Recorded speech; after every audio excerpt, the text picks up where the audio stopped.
हम आपसे गुजारिश करते हैं कि इस चैनल को आप जरूर सब्सक्राइब करें और अपने फ्रेंड्स के साथ इन वीडियोस को जरूर शेयर करें ताकि अहले बैत का पैगाम ज्यादा से ज्यादा जवानों तक पहुंच सके। आगा तो अब वेबिनार के सिलसिले को आगे बढ़ाते हुए आज के जो नेक्स्ट स्पीकर हैं उनको मैं दावत देना चाहूँगा। उनकी अगर बात करें तो वो अलीगढ़ मुस्लिम यूनिवर्सिटी का एक जाना माना नाम है। उन्होंने अपने तौर पर एक एक्स्ट्रा ऑर्डिनरी डिबेटर और स्पीकर के तौर पर अपनी यूनिवर्सिटी में एक पहचान बनाई है और उस सिलसिले में कई तरह के कॉम्पिटिशन्स इवेंट्स को ऑर्गेनाइज भी करा चुके हैं और उसमें पार्टिसिपेट भी किया है और उसमें खूब नाम भी कमाया है। तो उसके अलावा भी आगा जो है मजलिसों को भी खिताब फरमाते हैं और इनकी जो मजलिसें होती हैं वो कंटेम्प्रेरी इश्यूज़ के रेलेवेंस में होती हैं, जिससे जो है चीज़ें और चीज़ें समझ में आती है। और इनका ताल्लुक फैकल्टी ऑफ लॉ और उसके अलावा फैकल्टी ऑफ मास कम्युनिकेशन से भी इनका ताल्लुक है। तो एक वैल्यूएबल एसेट है हमारे तौर पर और ये यकीनी तौर है कि अगर आप इन्हें सुनेंगे तो उससे बहुत फ़ायदा होगा। हमारे साथ जुड़े हुए हैं अलीगढ़ से कि वो आएँ और अपने ख्यालात इमाम खुमैनी की लेगेसी के मुतालिक रखें। जनाब हैदर अब्बास साहब। अस्सलाम वालेकुम everyone, thank you so much, जज़ाकल्लाह कासिम। और सबसे पहले तो I would like to congratulate the organisers of this webinar जो who are keeping the legacy of Imam Khomeini alive, still alive। खैर, अभी उलमाए कराम की मौजूदगी में और तमाम बड़े बड़े स्पीकर्स की मौजूदगी में कुछ भी बोलना जसारत होगी, लेकिन क्योंकि मुझे दावत दी गई है और मुझे ये जिम्मेदारी दी गई है कि मैं कुछ बोलूं, इसलिए कुछ पॉइंटर्स हैं, कुछ नोट्स हैं, कुछ मेरे रिसर्च वर्क है और कुछ गलती होगी तो ज़रूर जो बड़े बड़े स्पीकर्स और उलमा कराम यहाँ मौजूद हैं वेबिनार में वो मुझे ज़रूर उसको करेक्ट करेंगे। खैर, बिना किसी ताख़ीर के मैं समझता हूँ कि आज का जो टाइम है, जिस एज में हम लोग रह रहे हैं, जिस एरा में हम लोग रह रहे हैं, इससे बेहतर टाइम, इससे बेहतर एरा नहीं हो सकता इमाम खुमैनी रहमतुल्लाह अलैहा की जैसी पर्सनालिटी को समझने के लिए, क्योंकि this is an investigative era, this is an information age. हर इंसान जो है वो उसके हाथ में डिजिटल फोन्स हैं, हर इंसान के हाथ में आज कलम है, हर इंसान के हाथ में आज किताब है। Everybody is reading, everybody is investigating कि हमारा वजूद क्या है और हमारा मकसद है, माशरी जिंदगी का हमारे मकसद क्या है। और आज के टाइम में जब हम देख रहे हैं कि पूरी दुनिया में रेवोल्यूशंस आ रहे हैं, तो पूरी दुनिया में एहतजाज हो रहे हैं, पूरी दुनिया में प्रोटेस्ट चल रहे हैं, तो उसका एक बहुत ही हमारे लिए लाजमी हो जाता है समझने के लिए कि 1979 का ऐसा कौन सा रेवोल्यूशन था और उस लीडर में ऐसी क्या खास बात थी कि आज भी ईरान का जो रेवोल्यूशन है दैट इज स्टिल अलाइव। आज हम उसके प्रूफ्स दिखाई देते हैं, आज हमें उसके रिजल्ट्स दिखाई देते हैं और कामयाब होते हुए दिखाई देते हैं। तो ये एक बहुत बड़ा सवाल है आज समझने के लिए। देखिए, सबसे बड़ी बात, अभी यूनाइटेड स्टेट्स में जॉर्ज फ्लॉयड को कितनी ब्रूटली मारा गया। वहां पर देखा गया कि एक ऐसा कंट्री यूनाइटेड स्टेट्स जो अपने आप को वर्ल्ड्स बिगेस्ट डेमोक्रेसी कहता है, जो अपने आप को सबसे ज्यादा लिबरल कहता है, जो कहता है कि हमसे ज्यादा फ्रीडम्स किसी की इंश्योर नहीं करी गई हैं, वहां पर यूनाइटेड स्टेट्स की ये हिस्ट्री रही है। एक तो वो इंपीरियलिज्म के नाम से जाना जाता है, जो कंट्रीज इंपीरियलिज्म के नाम से जाने जाते हैं, जितने भी मगरबी ममालिक हैं, all the western Nations, all the western countries, the first world countries जितने भी हैं, वो आज हम देखते हैं कि हम उनको ग्लोरीफाई करते हैं। आज हम उनको रेवोल्यूशनर कहते हैं कि हाँ, ये लोग दुनिया में रेवोल्यूशन लेकर आए। आज वही कंट्रीज फेल होते दिखाई दे रहे हैं फ्रंट के ऊपर। क्यों? क्योंकि वो अपनी एक सेक्शन ऑफ पॉपुलेशन को फ्रीडम नहीं दे पाए, उनको जस्टिस नहीं दे पाए। तो किस बात की डेमोक्रेसी? आप देखें कि चाहे एशियन कंट्रीज हो, चाहे यूनाइटेड स्टेट्स हो, चाहे मिडिल ईस्ट हो, कहीं, चाहे यूरोप हो, कहीं पर भी दुनिया वाले जो हैं वो खुश नहीं हैं। ह्यूमन बीइंग्स जो है, the entire mankind is striving for justice, it is struggling for freedom, it is struggling for right to dissent. लेकिन किसी को भी कहीं भी कुछ हासिल नहीं हो रहा है, किसी भी तरीके के डिस्क्रिमिनेशन से आजादी नहीं मिल रही है। तो ये एक बहुत बड़ा सवाल है। यूनाइटेड स्टेट्स की बात हम क्यों कर रहे हैं, हम यूरोपियन कंट्रीज की बात क्यों कर रहे हैं? हम इसलिए कर रहे हैं क्योंकि इन सारे कंट्रीज में जितने भी रेवोल्यूशंस आए, इन्होंने पूरे वर्ल्ड को मुतासिर किया, पूरे वर्ल्ड को इन्फ्लुएंस किया। ठीक है, हमने फ्रेंच रेवोल्यूशन से लिबर्टी, इक्वालिटी, फ्रेटर्निटी के प्रिंसिपल्स उठाए, अमेरिकन रेवोल्यूशन से बड़े बड़े राइट्स और फंडामेंटल राइट्स उठाए, खैर, और उसको पूरी दुनिया में फैलाया। लेकिन इस्लामिक रेवोल्यूशन एक अलग पैटर्न पे था, एक अलग गाइडिंग प्रिंसिपल पे था। तो ऐसे क्या चीज है कि ये कैपिटलिस्ट कंट्रीज, ये बड़े बड़े so called pseudo liberal countries जो थे, ये आज फेल होते दिखाई दे रहे हैं। लेकिन इस ईरान का रेवोल्यूशन जो है दैट इज स्टिल अलाइव, ये एक बहुत बड़ा मसला है। तो मैंने कुछ पॉइंटर्स बनाए हैं, कुछ 5-6 पॉइंट्स पे मुझे बात करनी है इमाम खुमैनी के, और बहुत ब्रीफली बात करनी है क्योंकि और भी स्पीकर्स हैं। सबसे पहले तो देखिए हिस्ट्री ऑफ ईरान क्या है। हिस्ट्री ऑफ ईरान में आप देखेंगे जो पहलवी डायनेस्टी थी, पहलवी डायनेस्टी में रजा शाह पहलवी ने इमाम खुमैनी को एग्जाइल कर दिया था क्योंकि he was raising his voice for freedom, और बहुत ब्रूटल ऑपरेशन था, जुल्म था, आवाजों को दबाया जाता था। आज के लोग तो बहुत बेहतर समझ सकते हैं इस चीज को कि क्या हो रहा है। दुनिया की हुकूमतें भी यही कर था। उस मोनार्की सिस्टम के खिलाफ जब इमाम खुमैनी ने आवाज उठाई तो उनको 15 इयर्स के लिए एग्जाइल कर दिया गया। लेकिन जब वो वापस आए तो उन्होंने एक रेवोल्यूशन लीड किया, और वो रेवोल्यूशन क्या था? रेवोल्यूशन था फ्रीडम के लिए। रेवोल्यूशन था कौन से फ्रीडम के लिए? Freedom of equity, freedom against discrimination of all sorts, whether based on religion, caste, creed, race, color, sex or anything else. ठीक है, freedom against untouchabilities, freedom of speech and expression. ठीक है, freedom of speech and expression में खास चीज होती है decent की, कि जब आपको ये आजादी मिले कि आप गवर्नमेंट के खिलाफ बोल सकते हैं, तो ये बहुत बड़ा एक फ्रीडम थी जो इमाम खुमैनी ने दी। यूजुअली इस्लाम के साथ ये चीज एट्रीब्यूट नहीं की जाती है कि वहां पर बोलने की आजादी है। बिल्कुल इमाम खुमैनी ने इस बात को प्रूव किया कि देखिए जो फ्रीडम्स इस्लामिक गवर्नमेंट में दिए जा सकते हैं वो कोई भी स्यूडो लिबरल कंट्री या कैपिटलिस्ट कंट्री या इंपीरियलिस्ट कंट्री आपको नहीं दे सकता।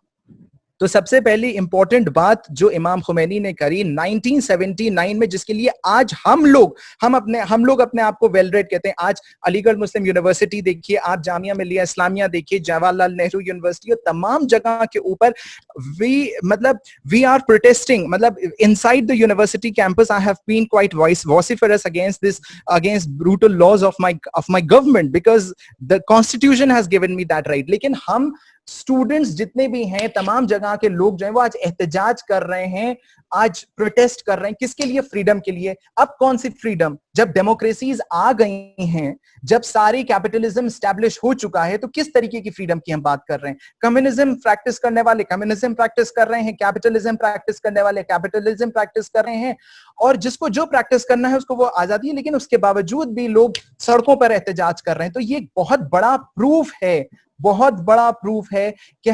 कैपिटलिज्म फेल हो चुका है, कम्युनिज्म फेल हो चुका है। हर तरह की आइडियोलॉजी जो आज वर्ल्ड में एग्जिस्ट कर रही है वो कंप्लीटली डिसमेंटल हो चुकी है।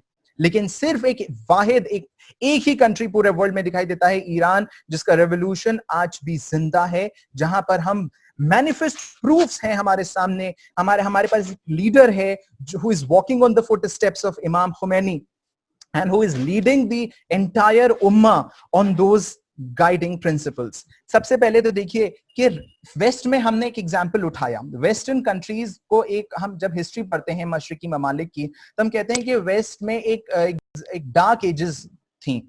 डार्क एजेस में बहुत बुरा हाल था, बड़े कंजर्वेटिज्म जो था वो पूरा छाया हुआ था पूरे यूरोप के ऊपर। उसके बाद एक रेनेसा आया। रेनेसा को हम कहते हैं एनलाइटनमेंट, एक रेवोल्यूशन, एक पीसफुल रेवोल्यूशन। और रेनेसा में दो चीजें बहुत इंपॉर्टेंट होती हैं, सोशल साइंस में पढ़ाया जाता है, साइंटिफिक टेम्पर और ह्यूमैनिज्म। साइंटिफिक टेम्पर मतलब किसी भी चीज को रीजनिंग से, किसी भी चीज को लॉजिक से सोचना। तो जब रीजनिंग अप्लाई की गई, जब लॉजिक अप्लाई की गई, तो फिर उसमें एक नए आइडियोलॉजी ने जन्म लिया। वो आइडियोलॉजी थी डायलेक्टिकल मटेरियलिज्म की, जहां पर मार्क्स ने ये देखा कि मादियत जितनी भी है उसको सब्जेक्ट ऑफ स्टडी बनाया जाए, और वहां से एक नया ट्रैक निकला, और वो ट्रैक था कम्युनिज्म का। तो जितने भी ये मगरिबी ममालिक हैं, इन्होंने एक कम्युनिज्म और कैपिटलिज्म से इंस्पायर होकर लोगों को गुमराह करना शुरू किया और लोगों को राइट्स देने शुरू किए। यहां पर इमाम खुमैनी जो 1979 में when he came back from exile to Iran, उन्होंने भी एक रेनेसा लाने की कोशिश की। लेकिन यहां पर जो रेनेसा आया इमाम खुमैनी का, वो मेटीरियलिस्टिक रेनेसा नहीं था, वो स्पिरिचुअल रेनेसा था। वो स्पिरिचुअल रेनेसां था। वो कैसा रेनेसां था? जहां पर प्यूरिफिकेशन ऑफ सोल की बात की जाए, जहां नफ्स को पाक करने की बात की जाए, जहां नफ्स का गुलाम बनने की बात ना की जाए बल्कि नफ्स को अपना गुलाम बनाने की बात की जाए। जैसे कि मौलाए कायनात अमीरुल मोमिनीन अली इब्न अबी तालिब अलैहिस्सलाम ने इरशाद फरमाया कि नफ्स को अपने नफ्स के गुलाम ना बनो बल्कि नफ्स को अपना गुलाम बना लो, क्योंकि आजादी जो है, नफ्स तुमसे कमतर है, तुम आला हो, you are supreme and you should dominate over your conscience. तो तुम आला हो, तुम उसके ऊपर डोमिनेट करो, ना कि वो तुम्हारे ऊपर डोमिनेट करे। अगर वो तुम्हारे ऊपर डोमिनेट करेगा तो तुम अपने नफ्स के गुलाम बन जाओगे, और ये जो एंस्लेवमेंट होगा, ये जो सर्विट्यूड होगा, ये आजादी नहीं होगी, ये गुलामी होगी। बिल्कुल इसी तरीके से इमाम खुमैनी ने भी इसी लाइंस के ऊपर रेवोल्यूशन को लीड किया कि देखो, नॉलेज वॉलेज सब ठीक है अपनी जगह, लेकिन नॉलेज विदाउट स्पिरिचुअलिटी बिल्कुल फ्यूटाइल है, बिल्कुल बेकार है, ये किसी काम की नहीं है। तो अभी मैं थोड़ी देर पहले जब कॉन्फ्रेंस शुरू हुई तो मैंने एक चीज और देखी इमाम खुमैनी से के हवाले से, कि उन्होंने कहा कि knowledge and purification of soul are the two things that elevate man to the station of humanity. मतलब अगर इंसान को इंसानियत के दर्जे पे फायज होना है तो खाली इल्म नहीं, आज हर इंसान पढ़ा लिखा है। अभी आपने देखा केरला के अंदर एक फीमेल एलिफेंट को किस तरीके से, किस ब्रूटली प्रेग्नेंट एलिफेंट को मार दिया गया। ये क्या है? या केरला में हम कहते हैं लिटरेसी रेट बड़ा हाई है, लोग पढ़े लिखे हैं, उसके बावजूद भी इस तरीके की इंसानी, मतलब जानवर से भी, हैवानियत से भी के दर्जे से भी नीचे गिरकर हरकतें जो आजकल हो रही हैं, इतने रेप्स हो रहे हैं, इतने ज्यादा प्रॉब्लम्स हो रही हैं। तो ये क्यों हो रहा है? नॉलेज सबके पढ़े लिखे लोग क्राइम कर रहे हैं। क्यों? क्योंकि खाली नॉलेज आपको इंसानियत के दर्जे पे फाइज नहीं करेगी, खाली नॉलेज नहीं। इमाम खुमैनी कह रहे हैं कि नॉलेज के साथ साथ purification of soul should accompany knowledge to elevate the man to the station of humanity. अगर आपको ह्यूमैनिटी के दर्जे पर आना है, अगर आपको इंसानियत के दर्जे पर आना है, तो आपको नॉलेज के साथ साथ प्यूरिफिकेशन ऑफ सोल के ऊपर वर्क करना पड़ेगा, आपके अपने नफ्स की पाकीज़गी के ऊपर वर्क करना पड़ेगा। अदरवाइज आपके नॉलेज आपकी किसी काम की नहीं है। यही चीज, इसी स्पिरिचुअलिटी को, इसी स्पिरिचुअल इकोनॉमिक्स को उन्होंने जन्म दिया। हम आज इकोनॉमिक्स पढ़ते हैं, इकोनॉमिक्स का पहला चैप्टर कहता है human wants are never satisfied. वो क्यों? ह्यूमन वांट्स, कौन सी ह्यूमन वांट्स? क्योंकि वो इसलिए सेटिस्फाई नहीं हो सकती क्योंकि ये जो जुमला है ना इकोनॉमिक्स का, ये प्योरली मटेरियलिस्टिक पर्सपेक्टिव से लिखा गया है, प्योरली मटेरियलिस्टिक पर्सपेक्टिव से लिखा गया है। एक के बाद एक हमारी ख्वाहिशें जो हैं वो जन्म लेने लगती हैं। हम एक बार अपने नफ्स की गुलामी में आ जाए ना, उसके बाद जो नफ्स की डिमांड्स होती हैं ना, वो कभी थमने का नाम नहीं लेती। लेकिन जहां रूहानियत आ जाती है, स्पिरिचुअल इकोनॉमिक्स की अगर हम बात करें, तो स्पिरिचुअल इकोनॉमिक्स में जो इंसान का नफ्स है वो कुछ कम जरूरियत, बेसिक नीड्स में सेटिस्फाई हो जाता है, और वो रूहों का, मतलब रूह के लिए अपने रिस्क का इंतजाम करता रहता है। एक होता है अपने बदन के लिए रिस्क हासिल करना, एक होता है रूह के लिए रिस्क हासिल करना। रूह के लिए रिस्क जो होता है वो बहुत ज्यादा जरूरी होता है। बदन के लिए अगर आप अपनी मटेरियल मादियत चीजों को मुहैया कर रहे हैं तो वो तभी आप उसमें सेटिस्फाई हो सकते हैं जब आपके अंदर स्पिरिचुअलिटी होगी, आपका नफ्स पाक होगा, आप अपने नफ्स की गुलामी में नहीं आएंगे। इसी पैटर्न के ऊपर इमाम खुमैनी ने वर्क किया। अगर आप फ्रेंच रेवोल्यूशन उठाएं, अगर आप अमेरिकन रेवोल्यूशन उठाएं, और इनफैक्ट ये तो हो गई बहुत बड़े कंट्रीज की बात, अगर हम आज थर्ड वर्ल्ड कंट्रीज उठाएं, थर्ड वर्ल्ड कंट्रीज में भी जो अपने आप को कैपिटलिस्ट या कम्युनिस्ट गाइड लाइंस के ऊपर डेवलप करने की कोशिश कर रही हैं, वो सोसाइटीज भी अभी आप देखिए, एक फिल्म आई है अभी जिसको ऑस्कर अवार्ड मिला है, पैरासाइट। पैरासाइट जो है वो एक साउथ कोरियन मूवी है, और उस फिल्म को ऑस्कर इसलिए मिला है क्योंकि उसमें सोसाइटी की, जो कोरियन सोसाइटी है, जो साउथ एशियन सोसाइटी, जो थर्ड वर्ल्ड सोसाइटी है जिसको हम कहते हैं आज के डेवलप कर रही है, डेवलपिंग मोड में है, ट्रांसमिशन मोड में है, उसको इसलिए मिला है कि उस सोसाइटी की हकीकत उस फिल्म के अंदर बयान की गई है। उस सोसाइटी की हकीकत क्या है? उस सोसाइटी की हकीकत ये है कि रिच और पुअर के बीच में गैप बढ़ता जा रहा है। वही प्रॉब्लम जो कैपिटलिस्ट कंट्रीज के अंदर है, वही प्रॉब्लम जो कम्युनिस्ट कंट्रीज के अंदर है, वही प्रॉब्लम आज थर्ड वर्ल्ड कंट्रीज के अंदर फिर से आ रही है। वही सोसाइटीज, वही प्रॉब्लम्स, वही चैलेंजेस। लेकिन ये चीज आपको ईरान में देखने को नहीं मिलेगी। आप जाएं और देखें, अपनी आंखों से ईरान के बारे में पढ़ें। आई वुड रिक्वेस्ट जितने भी अटेंड कर रहे हैं यहाँ पे, जाएं, आप ईरान के बारे में पढ़ें, इंटरनेट पे पढ़ें, किताबें मुहैया करें और पता करें कि ईरान की इकोनॉमी किस पैटर्न के ऊपर डेवलप कर रही है। क्यों? क्योंकि वहां पर ऐसा कुछ है ही नहीं।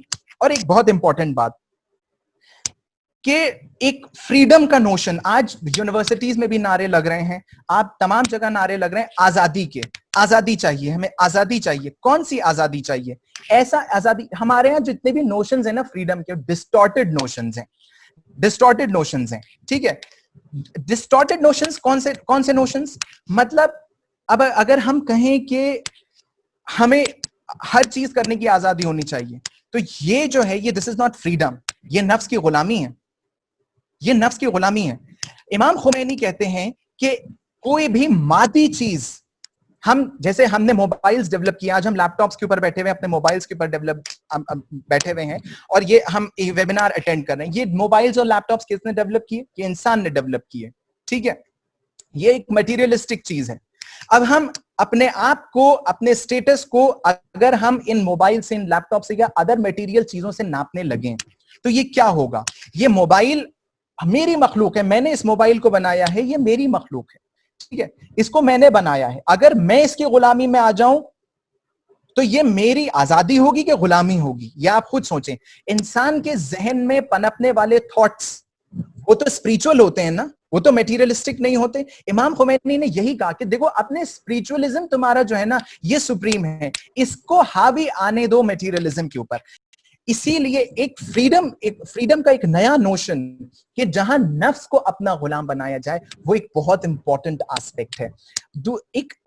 जो मिखाइल गोर्बाचोव को, जो leader of the communist movement in USSR था, उसको एक लेटर लिखा था इमाम खुमैनी ने, और वो लेटर जाके, मैं सबसे रिक्वेस्ट करूंगा प्लीज जाके पढ़ें, बहुत इंटरेस्टिंग पीस ऑफ राइटिंग है वो। alislam.org के ऊपर अवेलेबल है वो लेटर इमाम खुमैनी का, जो मिखाइल गोर्बाचोव को लिखा था। मतलब इमाम खुमैनी ने मिखाइल गोर्बाचोव को और उसकी कम्युनिस्ट आइडियोलॉजी को सही जगह दिखा दी है उस लेटर के अंदर। उस लेटर के अंदर देखिए, लेटर बहुत लंबा है, लेकिन उसने मुझे जिस्ट आपके सामने रखना है। जिस्ट ये है उस चीज का, उनसे कह रहे हैं इमाम खुमैनी और मिखाइल गोर्बाचोव से कि मिस्टर गोर्बाचोव, आपकी जो प्रॉब्लम्स हैं आज कंट्री के अंदर, वो प्राइवेट ओनरशिप नहीं है, वो कोई स्पेसिफिक सेक्टर की, किसी स्पेसिफिक ऑर्गेनाइजेशन की कोई प्रॉब्लम नहीं है। आपकी सारी प्रॉब्लम्स, आपकी सारे चैलेंजेस की जो जड़ है ना, वो है आपका खुदा पे भरोसा ना होना, खुदा के वजूद पर अकीदा ना रखना, एग्जिस्टेंस ऑफ गॉड के ऊपर बिलीव ना करना। ये जो है ना, ये क्योंकि God is the source of all creation. आप खुदा के ऊपर यकीन नहीं कर रहे हैं, आप खुदा के ऊपर यकीन नहीं कर रहे हैं जिसने सारे मटेरियलिज्म को जन्म दिया। आप मार्क्स चिल्लाते रहते हैं, आप स्टालिन को प्रेज करते हैं, आप उसको ग्लोरीफाई करते हैं कि मटेरियलिज्म डेवलप किया है, और हम सिर्फ उस चीज को पढ़ेंगे जो चीज हमारे सामने, जिसको हम टच कर सकते हैं। लेकिन आप ये भूल गए कि आपके जहन के अंदर जो चीजें पनपी हैं वो स्पिरिचुअल हैं, और उनसे ही मादियत जो है वो वजूद में आई है, जो क्रिएशन में आई है। आप जरा पढ़ें, खुदा के बारे में पढ़ें। आपका एग्जिस्टेंस जो है वो आज खुदा की वजह से है। आज आप कुछ कर पाए हैं तो खुदा की वजह से कर पाए, क्योंकि खुदा ने आपको ये सलाहियत दी है कि आप एक रेवोल्यूशन लीड कर पाए। और मैं आपको कांग्रेचुलेट करना चाहता हूं, मिखाइल गोर्बाचोव से कह रहे हैं इमाम खुमैनी, मैं आपको कांग्रेचुलेट करना चाहता हूं कि जिस जील और फरवर से, जिस पोटेंशियल से आपने अपने रेवोल्यूशन को लीड किया है, वो वाकई में काबिल तारीफ है। लेकिन जरा जाके सोचिएगा, ये सलाहियतों का सोर्स क्या है? इन सलाहियतों का सोर्स है खुदा वंदे आलम, जिसके ऊपर आप खुद यकीन नहीं कर रहे हैं, जिसके वजूद से आप इनकार कर रहे हैं, जिसके वजूद से आप मुंह मोड़ रहे हैं। आपकी सारी प्रॉब्लम्स की जो जड़ है ना, वो है खुदा पर यकीन ना होना। तो कम्युनिज्म जो है ना, वो फेल हो चुका है कहीं पर भी। आज कम्युनिज्म तो कहीं पर भी नहीं है, कैपिटलिज्म है, और कैपिटलिज्म भी आज फेल होता दिखाई दे रहा है। इतने एहतजाज हो रहे हैं, ना ब्लैक लाइव्स की कोई अहमियत है, ना माइनॉरिटीज की कोई अहमियत बची है। लेकिन अगर आप ईरान के अंदर जाके देखें। अच्छा, अब दूसरी एक इंपॉर्टेंट बात जो इमाम खुमैनी ने करी, वो थी रिलीजियस टॉलरेंस की। आज कहीं पर भी रिलीजियस टॉलरेंस नहीं है। यूएसएसआर में क्रिश्चियन सुप्रीमेसी के नाम पर मुसलमानों को और बाकी रिलीजन्स को जो है वो परसिक्यूट किया जा रहा है। बांग्लादेश में जाइए, वहां पर इस्लाम के नाम पर, पता नहीं कौन सा इस्लाम है वहां पर, लेकिन बहरहाल जो भी है डिस्टॉर्टेड इस्लाम, उस इस्लाम के नाम पर मुसलमानों को और हिंदूज को और बुद्धिस्ट को परसिक्यूट किया जा रहा है। अगर आप जाएं म्यांमार के अंदर, तो वहां पर रोहिंग्या मुसलमानों को बुद्धिज्म के नाम पर परसिक्यूट किया जा रहा है। आप इंडिया के अंदर देख लें, हम खुद खूब आजकल एहतजाज कर रहे हैं, क्योंकि माइनॉरिटीज के राइट्स का सवाल है, उनकी आइडेंटिटी का सवाल है। आप मिडिल ईस्ट के अंदर देख लें, अमेरिका के अंदर, कहीं पर भी देख लें आप, फ्रांस के अंदर इस्लामोफोबिया इतनी बुरी तरह फैल चुका है कि वहां पर अभी ये 4-5 साल पहले की बात है कि people, the French people, they came out on roads holding the banners, जिनके ऊपर लिखा था no more mosques in Paris. Paris के अंदर कोई भी अब मस्जिद बर्दाश्त नहीं की जाएगी। इस तरीके की इस्लामोफोबिया वहां फैल रहा है। क्यों माइनॉरिटीज को परसिक्यूट किया जा रहा है? क्यों इस्लाम के और बाकी मसाहिब के नाम पर इंसानियत को पामाल किया जा रहा है? सबसे बड़ी वजह पता है क्या है? क्योंकि रिलीजियस टॉलरेंस ना कैपिटलिज्म ने सिखाया है, ना कम्युनिज्म ने सिखाया है। ना कम्युनिज्म ने सिखाया है, ना कैपिटलिज्म ने सिखाया, और ये दोनों जन्म दे रहे हैं कम्युनलिज्म को। दोनों जन्म दे रहे हैं कम्युनलिज्म को। लेकिन जरा ईरान में आइए, ईरान में इमाम खुमैनी उन प्रिंसिपल्स को, जिन प्रिंसिपल्स को आज हम अपने एहतजाज में डिमांड करते हैं ना, 1979 में, कितने बरस पहले, आज उन्हीं प्रिंसिपल्स के ऊपर जो है ह्यूमन काइंड चलने की, अनकॉन्शियसली चलने की कोशिश कर रही है। इमाम खुमैनी ने उस वक्त ये ऐलान कर दिया था कि राइट टू डिसेंट जो है ना, डिसेंट, गवर्नमेंट के खिलाफ बोलना, ये कॉमन मैन को मिलना चाहिए। Right to dissent. उस वक्त हर इंसान को अपनी आइडियोलॉजी अपने एक रखने का एक आजादी है। हर इंसान को अपने रिलीजन प्रोपोगेट करने का, प्रैक्टिस करने का, प्रोफेस करने की आजादी है ईरान के अंदर और इस्लामिक गवर्नमेंट के अंदर। उस वक्त इमाम खुमैनी ने कहा था ये, और आज वो लेगेसी, क्योंकि कॉन्फ्रेंस लेगेसी के ऊपर है, मैं फिर से इस बात को एम्फसाइज करना चाहता हूं कि his legatees, the legatees of इमाम Khomeini, they are walking on his footsteps। आज आप आयतुल्लाह खामेनी को देख लीजिए। आज आर्मेनियन क्रिश्चियंस, कितने क्रिश्चियंस हैं? 0.8% के करीब ईरान के अंदर क्रिश्चियंस हैं, और ज्यूज हैं 92% के करीब। वहां पे शिया पॉपुलेशन है, बाकी जितने भी है वो माइनॉरिटीज में है। ठीक है, ज्यूज हैं, क्रिश्चियंस हैं, ज़ोरास्ट्रियंस हैं, सब है वहां पर। जाके देखिए, क्रिसमस सेलिब्रेशंस नहीं होते। मैंने खुद सोशल मीडिया के ऊपर 25 दिसंबर को जो है पिक्चर्स फ्लोट करी थी ईरान की, कि कितना जबरदस्त सेलिब्रेशन क्रिश्चियंस क्या होता है, आर्मेनियन क्रिश्चियंस क्या, और आयतुल्लाह खामनाई खुद जाते हैं उनके यहाँ मुबारकबाद देने के लिए क्रिसमस की। समझ रहे हैं आप?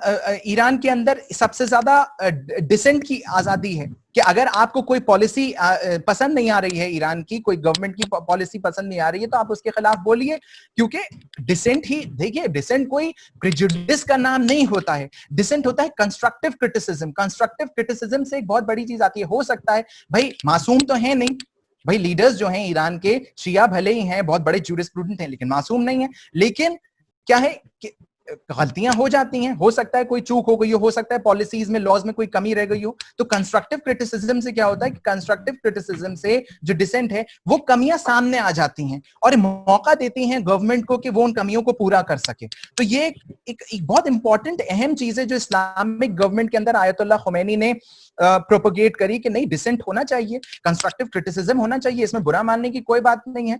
उस वक्त इमाम खुमैनी ने पगानिज्म फाइट किया, वेस्टर्न पगानिज्म फाइट किया। उस वक्त इमाम खुमैनी ने कैपिटलिज्म और कम्युनिज्म के लिए कह दिया था, a day will come when capitalism and communism shall be doomed। और वो दिन आ गया है सामने, कि देखिए आज आप लोग ट्रंप को गालियां दे रहे हैं और ट्रंप के खिलाफ एहतजाज कर रहे हैं। क्यों? वो इस वजह से कर रहे हैं, क्यों? क्योंकि कैपिटलिज्म फेल हो चुका है। कोई लिबरलिज्म, कोई फ्रीडम नहीं है, कुछ भी नहीं है।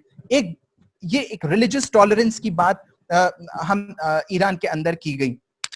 अब आप देखिए कि इमाम खुमैनी ने फॉरेन पॉलिसी कैसे डेवलप करी। हम लोगों के यहाँ, हमारे ममालिक में जितने भी फॉरेन पॉलिसीज डेवलप करी, कभी कहते हैं लुक ईस्ट पॉलिसी, कभी कहते हैं एक्ट वेस्ट पॉलिसी, कभी वेस्टर्न आइडियोलॉजी से आते हैं, कभी ईस्टर्न आइडियोलॉजी पर आते हैं। यानी कि जिसको कहते हैं, लोकल मुहावरे में कहते हैं थाली का बैंगन होना, कि जिस तरफ पावर जाए, जिस तरफ पैसा जाए, उस तरफ अपने आप को मोड़ देना। ये फॉरेन पॉलिसीज हैं बाकी ममालिक की। लेकिन ईरान की एक ऐसी पॉलिसी थी, नीदर वेस्ट नॉर ईस्ट। हमारे अपने गाइडिंग प्रिंसिपल्स होंगे, हमारे अपने नोबल एंड लॉफ्टी आइडियाज होंगे, जिनके ऊपर हम डेवलप करेंगे और जिससे बेहतर समझेंगे उस मुल्क से दोस्ती करेंगे। और आप जानते हैं कि अफ्रीकन नेशंस को आज लिबरलिज्म और इंपीरियलिज्म के नाम पर दबाया जाता है। ये जो जितने बड़े कंट्रीज हैं, यूनाइटेड स्टेट्स है और जितने भी मगरबी ममालिक हैं, यूरोपियन कंट्रीज हैं, इन्होंने हमेशा ह्यूमन राइट्स को पामाल किया और यूनाइटेड नेशंस में बैठ के ह्यूमन राइट्स की एडवोकेसी ऐसे करते हैं जैसे इनसे बड़ा ह्यूमन राइट्स इंश्योर करने वाला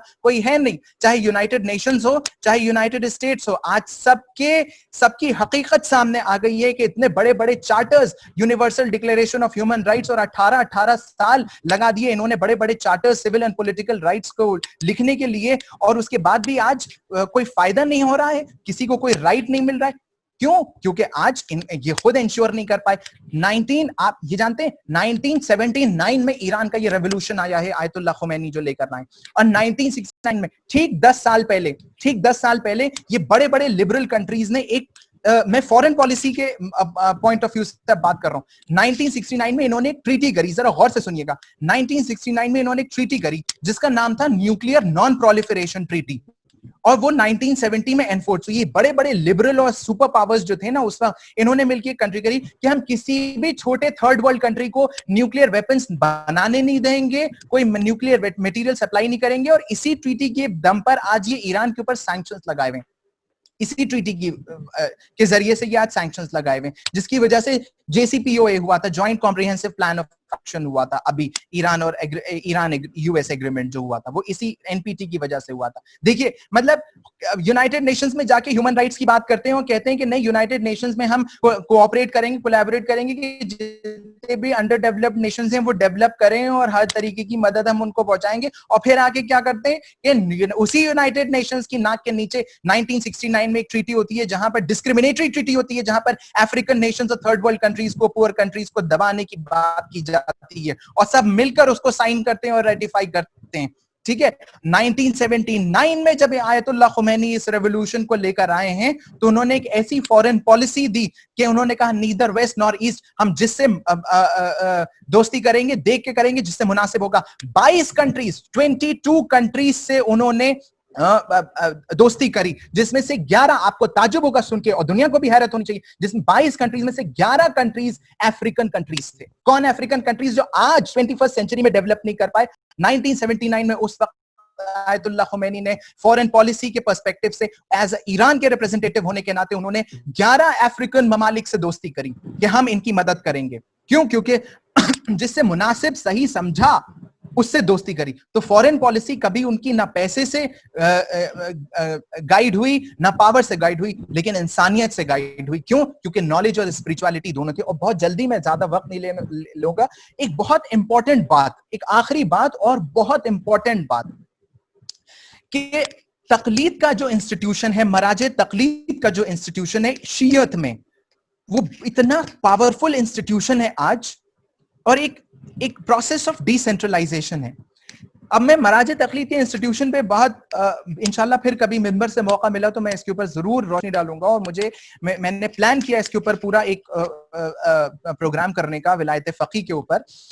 लेकिन एक छोटी सी बात जो मैं करना चाहता हूं इससे रिलेटेड, कि मराजे तकलीद का इंस्टीट्यूशन एग्जिस्ट तो करता था 1979 से पहले, बहुत सारे बड़े बड़े मराजे कराम गुजरे, लेकिन Ayatollah Khomeini was fortunate enough to be the first marja to connect with the public. Public में उतरे, ग्राउंड जीरो के ऊपर काम किया, और मराजे तकलीद के इंस्टीट्यूशन जो डिफंक्ट पड़ा हुआ था उसको रीइन्विगरेट किया, उसको रिवाइव किया, उसके अंदर रूह फूकी कि देखो इंस्टीट्यूशन कैसा होना चाहिए विलायत फकी का, और किस तरीके से उसको काम करना चाहिए। और आज वो विलायत फकी का इंस्टीट्यूशन इतना ज्यादा पावरफुल है कि यूनाइटेड स्टेट्स और बड़े बड़े सुपर पावर्स आज इसी इंस्टीट्यूशन से घबराई हुई हैं। और मुझे कहने में बिल्कुल भी इस पर शक, मतलब मुझे भी बिल्कुल हेजिटेशन नहीं होगा इस बात को कहने में कि मराजे तकलीद का जो इंस्टीट्यूशन है उसको हमारा दुश्मन भी बहुत अच्छे से समझता है कि इससे पावरफुल इंस्टीट्यूशन पूरे वर्ल्ड में नहीं है। आप जानते हैं कैसे? इजराइल और अमेरिका आज आयतुल्लाह खामनाई, मैं कह रहा हूं वो लेगेटी है इमाम खुमैनी के, उन्होंने भी वो उसी लेगेसी को कैरी फॉरवर्ड कर रहे हैं। उन्होंने भी इसी गाइडिंग प्रिंसिपल के ऊपर अपने इंस्टीट्यूशन को डेवलप किया, और इजराइल और अमेरिका इस बात को बहुत अच्छी तरह रियलाइज कर चुके हैं कि इनके यहाँ जो विलायत फकी का इंस्टीट्यूशन है, अगर जब तक हम उसको डिसमेंटल नहीं करेंगे, उसको डिस्ट्रॉय नहीं करेंगे, हम ईरान पर काबू नहीं पा सकते। ठीक है, तो अब मैं, क्योंकि टाइम लिमिट आ गई है और मैं अपनी बात को समेट रहा हूं, तो वही इंस्टीट्यूशन है आज जिसकी वजह से आयतुल्लाह खामनाई की एक आवाज के ऊपर ईरान के नौजवान खड़े हो जाते हैं जान देने के लिए। वो यही इंस्टीट्यूशन है, पावरफुल इंस्टीट्यूशन है। तो एक लास्ट इंपॉर्टेंट बात कि इमाम खुमैनी ने शिया सुन्नी यूनिटी के ऊपर बात करी। उन्होंने he pleaded to for the before the entire Muslim उम्मा to get united under the banner of one and the only one slogan, that is ला इलाहा इल्लल्लाह। ला इलाहा इल्लल्लाह के बैनर के अंडर यूनाइट हो जाइए, इस्लाम के बैनर के अंदर यूनाइट हो जाइए। दुनिया का बड़े से बड़ा दुश्मन आपको छू भी नहीं सकता, आपके वजूद को